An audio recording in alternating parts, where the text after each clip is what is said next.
Wakazi wa kijiji cha Rutukira kilichopo halmashauri ya Madaba wilayani Songea wamesema mpaka wa shamba hilo la mwekezaji umeingia kwenye ardhi yao na kuchota zaidi ya ekari 3200 ambazo wanazitumia kwa makazi, mashamba na kupata huduma za kijamii, jambo ambalo hawaliafiki na hivyo wanaiomba serikali iwasaidie kurekebisha mpaka huo.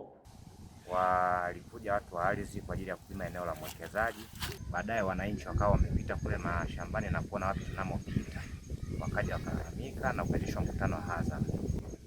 Wananchi wakasema kwa jamani, mwekezaji huyu shamba lake limepita jirani sana na makazi ya wakulima na kwenye mashamba yetu, mipaka ipelekwe mbele.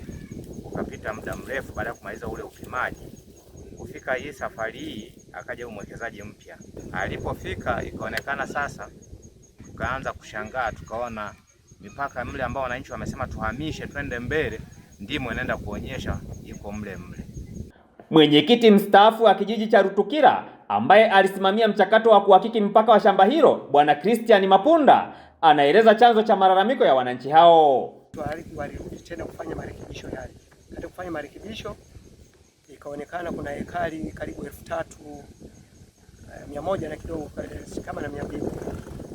Zile ekari mbili zibaki kwa wananchi kwa ajili ya matumizi yao, na yeye aliridhia kwamba hizi ekari zibaki, lakini wakazi waliofanya wenzetu wa ardhi waonyao kutekeleza walitoa ili kuwaridhisha wananchi, wakatoa mawe tu wakapeleka sehemu ambayo wananchi wanahitaji, lakini zile coordinates zile ambazo zilikuwepo hawakuweza kuzirekebisha.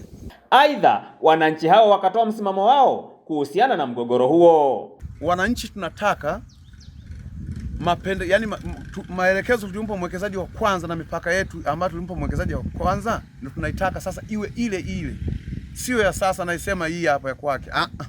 Na kama atakubali hizo taratibu za kuchukua ekari 50 na kufuata taratibu zile ambazo tulizosema kuwa ule mpaka usogee kule mbele, sisi huyu jenga tupo tayari kuweza kumwachia lile eneo aendelee kulifanyia kazi, ili mbadi ifanywe marekebisho tu yale pale. Hizi sehemu za huduma za kijamii hapa hivi waziache ili jamii iendelee kufanya shughuli zake. Akizungumzia mgogoro huo kwa njia ya simu kwa niaba ya mkuu wa wilaya ya Songea, katibu tawala wa wilaya ya Songea Bwana Mtera Mwampamba amesema madai ya wananchi hao ni ya msingi na kudai kuwa serikali itachukua hatua. Mimi hapo ninapoweza kuliongelea ni kwamba maombi yao sasa inabidi tuyafanyie kazi, na tayari tulishaongea na maafisa ardhi wa Madaba wakasema watalifanyia kazi hili jambo. Kwa hiyo ni kupushi tu mwisho.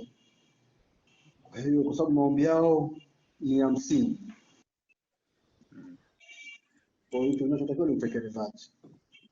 Nikiripoti kutoka katika halmashauri ya Madaba wilayani Songea mkoani Ruvuma, naitwa Manuel Lengwa, YTV.